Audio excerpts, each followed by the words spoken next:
ഫെബ്രുവരി 20 ലോക മാതൃഭാഷ. അമ്മയിൽ നിന്നും ആദ്യമായി കേട്ട ഭാഷ, അമ്മ എന്ന ആദ്യമായി വിളിച്ച ഭാഷ, അറിവിന്റെ ആദ്യാക്ഷരങ്ങൾ പറഞ്ഞു തന്ന ഭാഷ, അതാണ് മാതൃഭാഷ. അമ്മയോടൊപ്പം സ്വയമാക്കുക മഹത്തായ സമയത്താണ് മാതൃഭാഷ. ജനയും ജന്മഭൂമിയെ പോലെ ആരാധവും നമ്മുടെ ജീവിതത്തിൽ ശക്തമായ സ്വാധീനം ചെലുത്തുന്ന ശക്തി സ്രോതസ്സുമാണ് മാതൃഭാഷ. മറ്റൊരു ഭാഷകൾ കേവലം ദാഹ്യമാണ്, മറ്റൊരു പെറ്റമ്മ തൻ ഭാഷ. മഹാകവിയുടെ ഈ വരികൾ മാതൃഭാഷയുടെ പ്രാധാന്യത്തെ ചൂണ്ടിക്കാണിക്കുന്നു. ഒരുവരെ ഒരു മാതാവിനോട് പ്രാധാന്യമുള്ളതാണ് ഒരു മാതൃഭാഷ എന്നാണ് കവി പറയുന്നത്. അവർ വൃത്തിയല്ല വഴക്കോട് ചെയ്തത്. മാതാവിന്റെ മനസ്സിൽ ദുഃഖം തുറന്നാലും പൈതൃക പൂർണ്ണ വളർച്ച നേടി എന്നുകൂടി അദ്ദേഹം ആരംഭിച്ചു. മാതൃഭാഷയുടെ മാത്രമുണ്ടാകുന്ന വ്യക്തിത്വ വികാസത്തെയാണ് ഇത് സൂചിപ്പിക്കുന്നത്. മാതൃഭാഷ സ്വായത്തമായ മറ്റൊരു ഭാഷയും എളുപ്പത്തിൽ പഠിക്കാം. മാതൃഭാഷ നമ്മുടെ ചിന്തയുടെയും സമൂഹത്തിന്റെയും ഭാഷയാണ്. മാതൃഭാഷ പഠിക്കുന്നതോടെ അവന്റെ നിർമ്മിതിയെ മുഴുവൻ തകർക്കുകയാണ്. സ്വത്വത്തെ ഭയപ്പെടുകയും ക്രിസ്തീയമാണ് മാതൃഭാഷയെ അടങ്ങിയോടെ താഴ്ന്നതിലൂടെ സംഭവിക്കുന്നത്.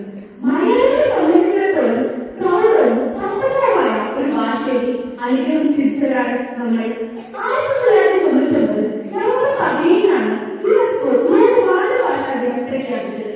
ഭാഷയുടെ വൈവിധ്യം, ഭാഷയുമായി ബന്ധപ്പെട്ട സംസ്കാരം എന്നിവയുടെ സംരക്ഷണത്തെക്കുറിച്ച് ആളുകളിൽ ബോധമുളവാക്കുക എന്ന ലക്ഷ്യത്തോടെയാണ് ലോകത്താകമാനം ഫെബ്രുവരി 21 ലോക മാതൃഭാഷാ ദിനമായി ആഘോഷിക്കുന്നത്. ഇതിനുള്ളിൽ തിരഞ്ഞുവീണ ഓരോ മനുഷ്യനും സ്വന്തം ഭാഷയുടെ സമഗ്രതയിൽ അഭിമാനിക്കുകയും ആവേശപ്പെടുകയും ചെയ്യുന്നവരായി വരട്ടെ എന്ന് ആശംസിക്കുന്നു, പ്രാർത്ഥിക്കുന്നു. നന്ദി, നമസ്കാരം.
മഹിമകൾ